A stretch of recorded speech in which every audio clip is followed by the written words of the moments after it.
Am I the a-hole for laughing off my uncle's request to move into my house? So, my mom, 60s female, lives alone and rent-free in a 2-bedroom house that I, 40s female, own. I also support my mom financially because she has developed serious health issues and was only able to retire on minimum wage. I live far away and only visit her about twice a year, so my bedroom is empty most of the time. Yesterday, my uncle, 70s male, sent a nonchalant text to my mom saying, "Hi, my wife and I want to move houses to get rid of paying rent. Can't we just stay with you?" My mom had a legitimate panic attack and called to ask me for help. Now I always tell my mom it's her home and she decides what to do with it. But in this case, it was clear she didn't want her brother moving in and just couldn't handle the drama of denying him. So I contacted my uncle. I tried to be understanding of the situation, but he gave me nothing but the line, "I need my family support." I questioned how he and his wife couldn't live on their pensions. I asked if he had somehow accumulated too much debt, or if he was a victim of an elderly scam. I genuinely went into problem-solving mode because, from previous conversations, he should have been able to have a peaceful retirement. He basically said he wasn't asking for financial advice, he just needed to cut costs. And since my mom lives rent-free with all expenses paid, that would be the best situation for him and my aunt. I laughed. Honestly, I didn't mean to offend him. It was a knee-jerk reaction to the audacity of him expecting me to be his entire retirement plan. He hung up the call and sent me a text saying I was a cruel person because his only son died young and isn't here to support him in his time of need. To clarify, my cousin died in his 20s and was no contact with his father. My uncle was a deadbeat dad who never managed to provide for his family and always had financial issues. He abandoned his first wife and son to marry his current wife. They have been together for decades, and she has kids from her previous marriage. So I texted him and apologized for my reaction, and told him that while my cousin is unfortunately gone, his first call should have been to his stepchildren. I told him that my mom has her own life and that I am not rich. Yes, I am in a position to financially help my mom, but that comes at great personal sacrifice, and I cannot just add 2 more people to the mix. Nor should I have to. They are not my responsibility. Again, I was called cruel by my uncle. He then contacted more family members. My mom has 5 siblings, and they contacted me to tell me my uncle is devastated. None of them can help him. And they also understand why I won't, but they said I should have handled the situation better. How, I wonder? So, am I the a-hole for laughing and simply saying no to an outrageous request? Now for the top comments. Not the a-hole. The request was outrageous. Laughing at him obviously didn't resolve it in the most conflict-free way, but it did shut it down easily. See, I think I'm just an a-hole, because I'm sitting here questioning why OP apologized to the deadbeat uncle, who essentially said, "Hey, we don't feel like spending our money, so we're going to leech off you." Not the a-hole OP. I apologized for laughing. He found the laughing to be profoundly disrespectful. In hindsight, his whole plan was disrespectful to me. But that old thing about respecting your elders and all. Not the a-hole. Your mom obviously doesn't want him there. He also sounds selfish and has no right to call you cruel. Not the a-hole, but dude is going to turn up with suitcases. He better not. My mom will probably be frozen, but I will call the police, even from a distance. Not the a-hole. That's the most entitled thing I've ever heard. I think you even responded appropriately because that was a wild request. What did he expect you to say? He was actually convinced my mother was going to say yes. I think his belief stems from the fact that my mother helps him with hospital visits and calls him to remind him to take new medications, like antibiotics. My mom, although the younger sister, is kind of the problem solver for him. As for me, I do help my relatives whenever I can, but it's rarely asked. For instance, I bought medication for another uncle when he couldn't afford it. I helped a cousin pay a semester of college tuition when his loan fell through. If I am able, I help. Not only me, we all help each other, like the aunt who is a hairdresser and never charges family for haircuts, or when someone's house needs work and cousins get together to labor for free. We are a very tight family. I am just not a fool, and I believe that fact surprised him. Next story. Am I the a-hole for wanting my ex's daughter to stop calling me dad? I, 35 male, dated my ex, 32 female for 3 years when we were 28 and 25. She has a child, Amber, with her ex, who isn't involved in their lives. Amber was 2 when we started dating, so I was a big part of her life while she grew up, and she called me dad. However, her mom and I ended on pretty bad terms, mostly due to money and how she expected me to spend everything I earned on her and Amber with no savings.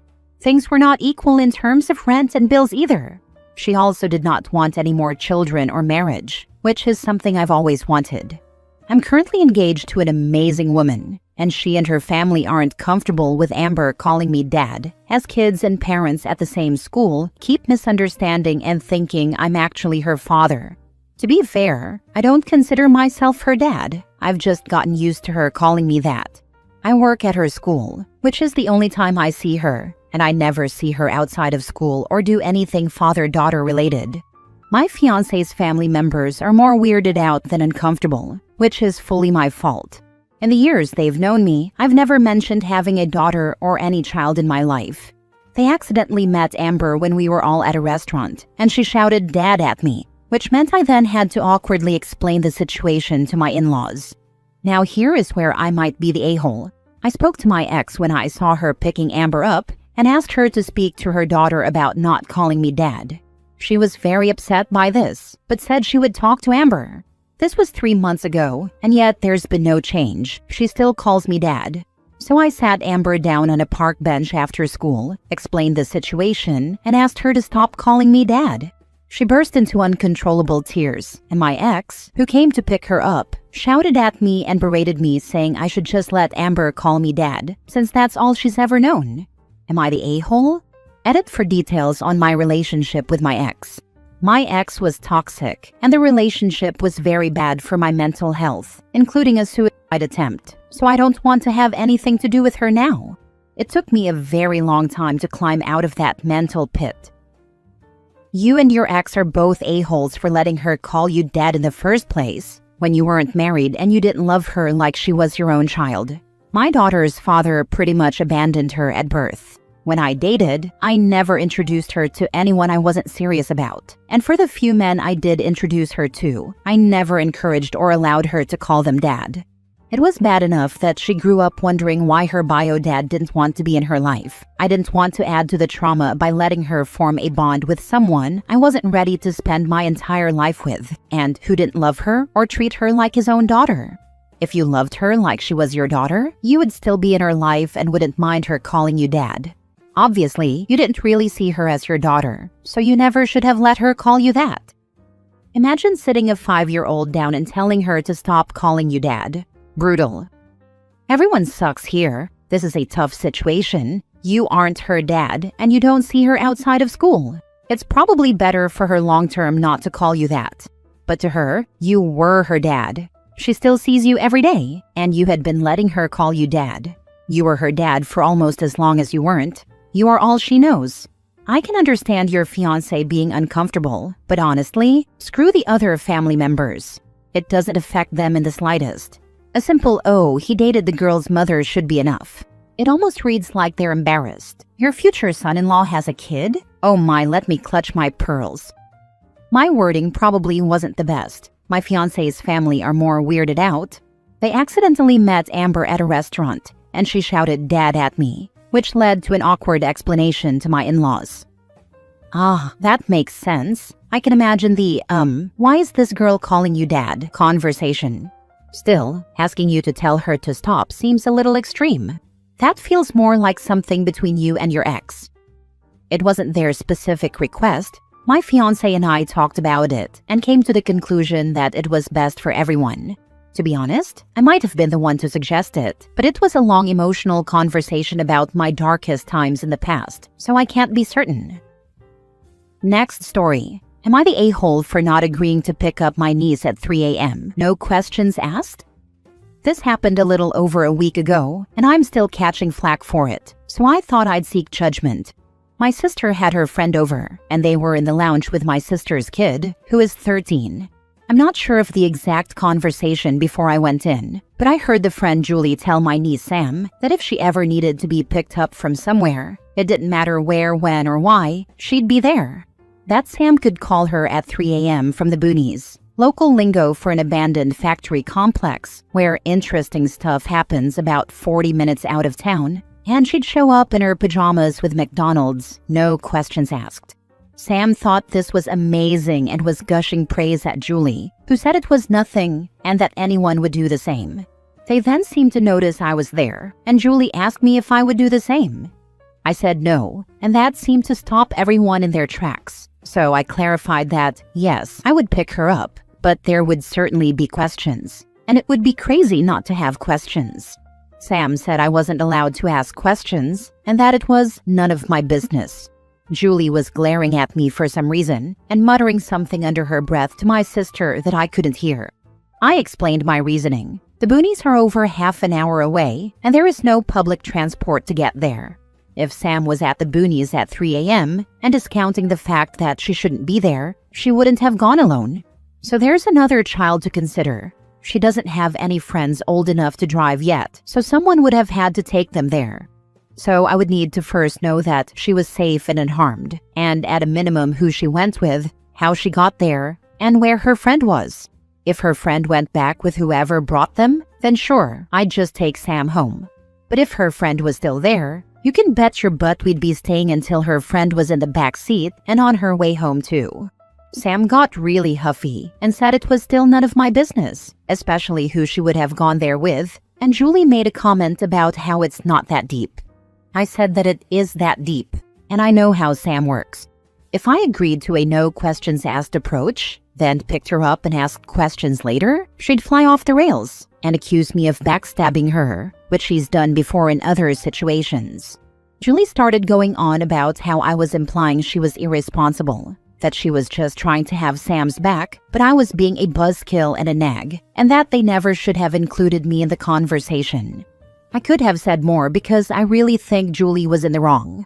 I get the sentiment, but who tells a 13-year-old there would be no questions for being in the worst possible place at 3 a.m.? I left with a parting comment that I would pick her up if she needed me, and she didn't need to question that. But it is my responsibility as an adult to make sure everyone is safe, including her and her friends. Now I've been bombarded by people online, and some in real life, telling me I'm a crap person for not agreeing to save my niece when she's in trouble, and that I'm never going to be the fun aunt or have my niece's trust again. Some people are on the fence but think I'm more wrong than not, and that I got hooked on one specific scenario when it was just meant to be a blanket I'll be there for you thing. Kids are literal, especially Sam. I honestly don't see how I'm in the wrong, but every adult seems to think I am, so I'm after second opinions from people disconnected from the situation. So, am I the a-hole? My mom always said I could phone her whenever and wherever, and she'd drop everything to come get me if I needed it, especially if I was drunk and alone. She never said there wouldn't be questions, but she promised I wouldn't get into trouble for calling or asking, and that she wouldn't make me feel guilty for it. Not the a-hole. Some questions need to be answered, especially when safety is concerned. Others, like the why and what were you thinking questions, can wait until morning in a safe environment. Exactly what I've told my teen. He won't get into trouble for it, but there will be a discussion later. And the first question when he gets into the car is whether his friends are there and also need a safe ride home. This is the part people keep skipping. No questions asked is how you accidentally enable risky behavior.